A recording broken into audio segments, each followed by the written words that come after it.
लड़की के थप्पड़ की गूंज ने अहम के कान को सुन्न कर दिया था। वह हैरानी से उस लड़की की तरफ देखने लगा। वहाँ खड़ी भीड़ बस एकटक दोनों को घूरे जा रही थी। अहम को अब भी अपनी तरफ देखता देख वह उस पर झल्लाते हुए बोली, ऐसे घूर क्यों रहे हो? शर्म नाम की चीज भी है या नहीं? पहले तो एक्सीडेंट कर दिया और अब ऐसे सीना ताने खड़े हो जैसे कुछ किया ही नहीं हो। अहम उसकी तरफ देखता हुआ खुद से बोला, अगर इसे पैसे नहीं चाहिए तो फिर आखिर चाहिए क्या इसे? क्या ये पैसों के लिए मुझ पर नहीं चिल्ला रही थी? तभी उसे ध्रुव की वो बात याद आने लगी। सारी लड़कियां पैसों पर नहीं मरती हैं, उल्टा वो तुम्हारे चेहरे पर पैसे फेंक कर जाएगी और अगर ज्यादा स्वाभिमानी निकली तो एक आध तमाचा भी उपहार में देके जाएगी। अहम को ये लड़की बिल्कुल वैसी ही लग रही थी। उसे ऐसा लग रहा था जैसे अभी तक उसकी जो सोच लड़कियों के प्रति थी, उस लड़की ने उसे आईना दिखा दिया था कि सभी लड़कियां एक जैसी नहीं होती। तभी अहम का ध्यान बिट्टू के सर पर गया, जहाँ से अभी भी खून बह रहा था। उसे लगने लगा अगर उस बच्चे को तुरंत हॉस्पिटल नहीं पहुंचाया गया तो खतरा और बढ़ सकता है। उसने उस लड़की की तरफ देखते हुए कहा, मैं इसे हॉस्पिटल ले चलता हूँ। इतना कहकर वह बच्चे की तरफ बढ़ा ही था कि वह लड़की बीच में आते हुए बोली, नहीं चाहिए आपके पैसों की हेल्प। हम गरीब लोग जरूर हैं, लेकिन ईमान बेचने वाले लोग नहीं। अभी गाड़ी आती ही होगी, मैं उसी से ले जाऊंगी इसे। अहम बड़बड़ाया, गरीब हो लेकिन साथ में अहंकार इतना कि अपनों की जान की परवाह भी नहीं है तुम्हें। लेट हो गई तो जान भी जा सकती है इसकी, सामने से हटो। अहम की इन बातों ने उस लड़की पर असर किया। वह उसके रास्ते से चुपचाप हट गई। अहम ने बिट्टू को गोद में उठाया और उसे गाड़ी की बैक सीट पर लिटाते हुए उस लड़की से सख्त आवाज में बोला, गाड़ी के अंदर बैठ जाओ। पहले तो उस लड़की को अहम का व्यवहार रूड लगा, लेकिन फिर उसने बिट्टू की खून को लथपथ हालत में देखकर बिना कुछ बोले चुपचाप बैठ जाना ही बेहतर समझा। उसके बैठते ही अहम ने गाड़ी स्टार्ट की और उस स्लम से निकल गया। गाड़ी हॉस्पिटल के लिए निकल पड़ी। अहम बार बार बैक मिरर में उस लड़की का चेहरा ऐसे देखे जा रहा था मानो वह किसी एलियन को देख रहा हो। उसे विश्वास नहीं हो रहा था कि लड़कियां भी ऐसी हो सकती हैं।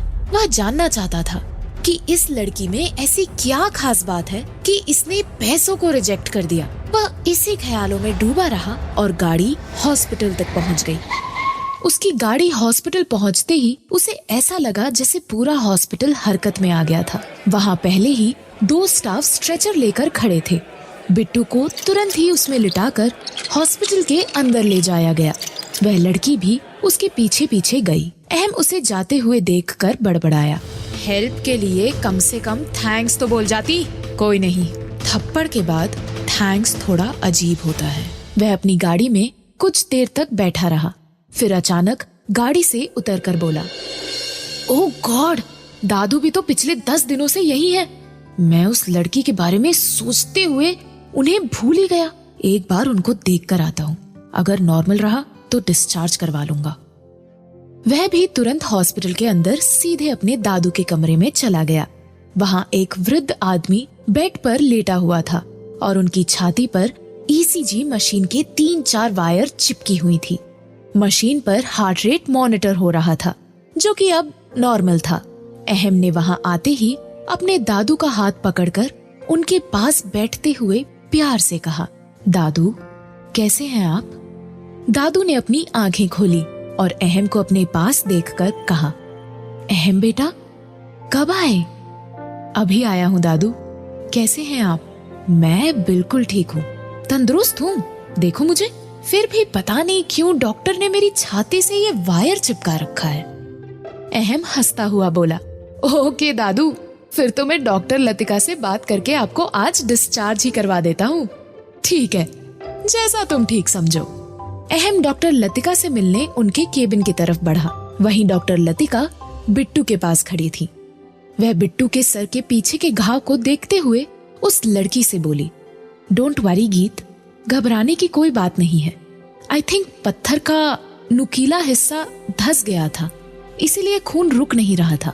अभी मैं इसका टाका करवा देती हूँ। उन्होंने एक जूनियर डॉक्टर को आवाज देकर वहां बुलाया और कहा, इस बच्चे के घाव को साफ करके टाका कर देना और इंजेक्शन भी दे देना। इतना कहकर वह डॉक्टर वहां से चली गई। गीत मन ही मन बोली, भाई है ना डॉक्टर, मैंने आज तक इतना कुछ खो दिया है कि अब इसे खोना अफोर्ड नहीं कर सकती। वहीं जूनियर डॉक्टर ने बिट्टू के घाव को साफ करके टांके लगा दिए थे। गीत बिट्टू के सिरहाने बैठ गई। बिट्टू एकटक गीत की तरफ देखे जा रहा था, जैसे वह कुछ कहना चाह रहा हो। गीत उसकी तरफ प्यार से देखते हुए बोली, क्या हुआ बिट्टू, कुछ बोलना चाहते हो? बिट्टू बोला, दीदी आपने गलत लड़के को थप्पड़ मार दिया था, उन्होंने मुझे टक्कर नहीं मारी थी। गीत हैरान होते हुए बोली, क्या? फिर किसने मारी थी तुम्हें टक्कर? बिट्टू बोला, जिसने मुझे टक्कर मारी थी वो वहां से पहले ही भाग गया था। वह लड़का सच में मेरी हेल्प करना चाह रहा था। गीत अफसोस करते हुए बोली, अरे तो पहले क्यों नहीं बताया? पता नहीं मैंने क्या क्या सुना दिया था उसे। साथ ही मैंने ना ही सॉरी कहा और ना ही थैंक्स, और जोरदार थप्पड़ और जड़ दिया उसके चेहरे पर। अब वह ना जाने क्या क्या सोच रहा होगा मेरे बारे में। बिट्टू मुस्कुराते हुए बोला, आप जाकर माफी मांग लो उससे। गीत मुंह बनाते हुए बोली, अब मैं कहाँ ढूंढने जाऊंगी उसे?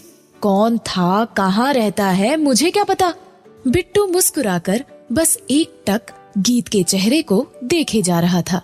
गीत के चेहरे पर अफसोस के भाव नजर आ रहे थे। वह सोचती हुई बोली, मैंने सच में बहुत बुरा किया ना उसके साथ। मुझे उससे माफी मांगनी चाहिए ना, लेकिन वो भी पागल था क्या? उसे भी तो बताना चाहिए था कि उसने एक्सीडेंट नहीं किया है। बिट्टू मुस्कुराते हुए बोला, और जैसे कि आप उसकी बात मान लेती। गीत संकोच करते हुए बोली, मानती और शायद नहीं भी, लेकिन ठीक है, अगर वह दोबारा कहीं मिलेगा तो मैं माफी जरूर मांगूंगी उससे। अचानक एक आवाज गीत के कानों में पड़ी, चाहो तो अपनी बदतमीजी की माफी मांग सकती हो तुम। गीत तुरंत पीछे मुड़ी और वहां अहम को खड़ा देखकर चौंक गई। उसे उसकी बातों का बहुत बुरा लगा। वह तैश में आते हुए बोली, कौन बदतमीज? मैंने क्या बदतमीजी की है तुमसे? अहम भी तैश में आते हुए बोला, बदतमीजी नहीं थी तो क्या था वो? बिना सच जाने सबके सामने मुझ पर चिल्लाना और फिर थप्पड़ मारना। गीत उसे उंगली दिखाते हुए कठोर शब्द में बोली, तुम इसी के लायक थे, समझे तुम? हॉस्पिटल वार्ड के सारे लोग अहम और गीत को देखने लगे थे। अहम नाराज होकर वहां से चला गया। अब क्या होगा इस नई तकरार का अंजाम? क्या गीत मांगेगी अहम से माफी? इन सभी सवालों के जवाब जानने के लिए सुनिए प्यार या तकरार।